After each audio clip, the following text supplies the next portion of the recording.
ଓଡ଼ିଶାର ମହାମହିମ ରାଜ୍ୟପାଳ ଡକ୍ଟର ହରିବାବୁ କମ୍ଭମପାଟି ରାଜ୍ୟ ମହିଳା ଓ ଶିଶୁ ପ୍ରତିଷ୍ଠାନ ପରିଦର୍ଶନ ସମୟରେ ରକ୍ତହୀନତା ଏବଂ ଦୃଷ୍ଟି ସମସ୍ୟା ନିରାକରଣ ଉପରେ ଗୁରୁତ୍ୱାରୋପ କରିଛନ୍ତି।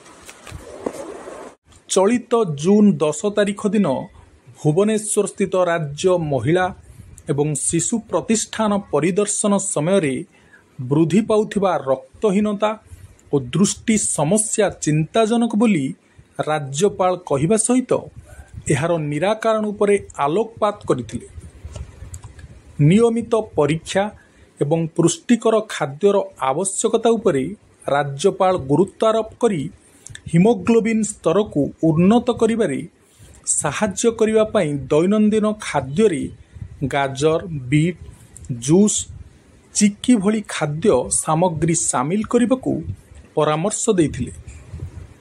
ଏହିପରି ଖାଦ୍ୟପେୟର ଉପଯୋଗିତା ଜାଣିବା ପାଇଁ ପରବର୍ତ୍ତୀ ପରୀକ୍ଷା ଉପରେ ମଧ୍ୟ ରାଜ୍ୟପାଳ ଗୁରୁତ୍ୱାରୋପ କରିଥିଲେ। ସ୍କୁଲ ପିଲାମାନଙ୍କ ମଧ୍ୟରେ ବର୍ଦ୍ଧିତ ଦୃଷ୍ଟି ସମସ୍ୟା ଉପରେ ରାଜ୍ୟପାଳ ଚିନ୍ତା ପ୍ରକଟ କରି ପ୍ରତ୍ୟେକ ସ୍କୁଲରେ ଅତି କମ୍ରେ ଜଣେ ଶିକ୍ଷକଙ୍କୁ ପିଲାଙ୍କର ଆଖି ସମସ୍ୟା ଚିହ୍ନଟ ପାଇଁ ମୌଳିକ ତାଲିମ ଦିଆଯିବାର ଆବଶ୍ୟକତା ରହିଛି ବୋଲି କହିବା ସହିତ ଏ ସମ୍ପର୍କରେ ସମ୍ପୃକ୍ତ ବିଭାଗ ସହ ଆଲୋଚନା କରିବେ ବୋଲି କହିଥିଲେ। ପରିଦର୍ଶନ ସମୟରେ ରାଜ୍ୟପାଳ ପ୍ରତିଷ୍ଠାନରେ ଉପଲବ୍ଧ ସୁବିଧା, ମାଳତୀ ଚୌଧୁରୀ ନିବାସ, ରେସିପି ଓ ଟୋୟାଥନ୍ ପ୍ରଦର୍ଶନ ୟୁନିଟ୍, ମଡେଲ ଅଙ୍ଗନବାଡ଼ି କେନ୍ଦ୍ର, ଯୋଗ କେନ୍ଦ୍ର ଏବଂ ପାଠାଗାର ପରିଦର୍ଶନ କରିଥିଲେ। ପ୍ରଶିକ୍ଷାର୍ଥୀମାନଙ୍କ ସହିତ ବାର୍ତ୍ତାଳାପ କରି ସେମାନଙ୍କର ତାଲିମ, ଉପଲବ୍ଧ ସୁବିଧା ଏବଂ ରାଜ୍ୟ ଓ କେନ୍ଦ୍ର ସରକାରଙ୍କ ବିଭିନ୍ନ ଯୋଜନା ବିଷୟରେ ସଚେତନ ଅଛନ୍ତି କି ନାହିଁ ପଚାରି ବୁଝିଥିଲେ।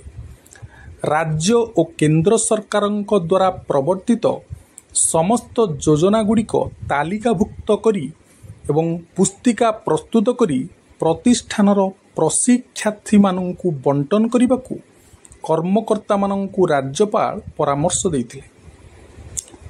ଏହା ହେଲେ ଆଗଧାଡ଼ିର କର୍ମୀମାନଙ୍କ ଦ୍ୱାରା ତୃଣମୂଳ ସ୍ତରରେ ସଚେତନତା ବୃଦ୍ଧି କରିବାରେ ସହାୟକ ହେବ ଏବଂ ଅଧିକ ଲୋକ ବିଭିନ୍ନ ଯୋଜନାର ସୁଫଳ ପାଇପାରିବେ ବୋଲି କହିଥିଲେ। ଏହି ଅବସରରେ ପ୍ରତିଷ୍ଠାନର କାର୍ଯ୍ୟଧାରା ସମ୍ପର୍କିତ ତଥ୍ୟ ରାଜ୍ୟପାଳଙ୍କ ଅବଗତି ନିମନ୍ତେ ଉପସ୍ଥାପନ କରାଯାଇଥିଲା।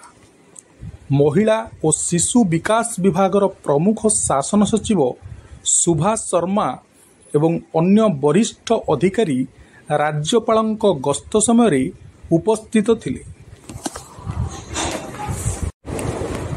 ଭୁବନେଶ୍ୱରରୁ ସୂର୍ଯ୍ୟନାରାୟଣ ନାୟକଙ୍କ ସହିତ ଧନଞ୍ଜୟ ହୋତାଙ୍କ ରିପୋର୍ଟ, ଟିକେ ନ୍ୟୁଜ୍ ମିଡ଼ିଆ।